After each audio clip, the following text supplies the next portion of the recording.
آج ہم الخدمت فاؤنڈیشن سکرنڈ کی جانب سے ایک میگا راشن ڈسٹریبیوشن کی تقریب کر رہے ہیں۔ ہم نے الحمدللہ ریسکیو کا پروسیس بھی گزارا ہے، اب ریلیف کے پروسیس کو ہم آخری مراحل میں داخل کیے ہوئے ہیں۔ تقریباً 19 مقامات پر ہم نے میگا راشن ڈسٹریبیوشن سرمنیز منعقد کی ہیں۔ 10,000 سے زائد افراد میں راشن اور دیگر سامان ہم تقسیم کر چکے ہیں۔ یہ لوگ ہیں، یہ اب اپنے اپنے گھروں کو جانے کو تیار ہیں۔ اب انہیں ہم 1 ماہ کا راشن دے کر کوشش کر رہے ہیں کہ یہ اپنے گھر میں کچھ نہ کچھ اپنی زندگی کو بہتر کریں۔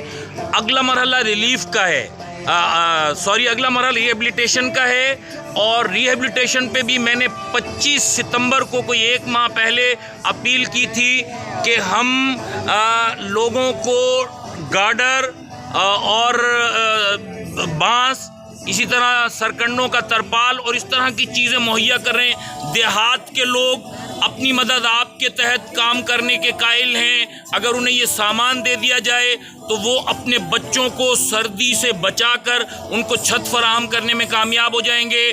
آپ کے تعاون سے ممکن ہوگا۔ میں انتظار کروں گا۔ سکرنڈ میں سینکڑوں کی تعداد میں لوگ بے گھر اور بے چھت بیٹھے ہیں۔ سردی کی آمد ہے۔ اپنے بچوں کو سردی سے بچانے کے ساتھ ساتھ ان بچوں کے بارے میں ضرور سوچئے گا۔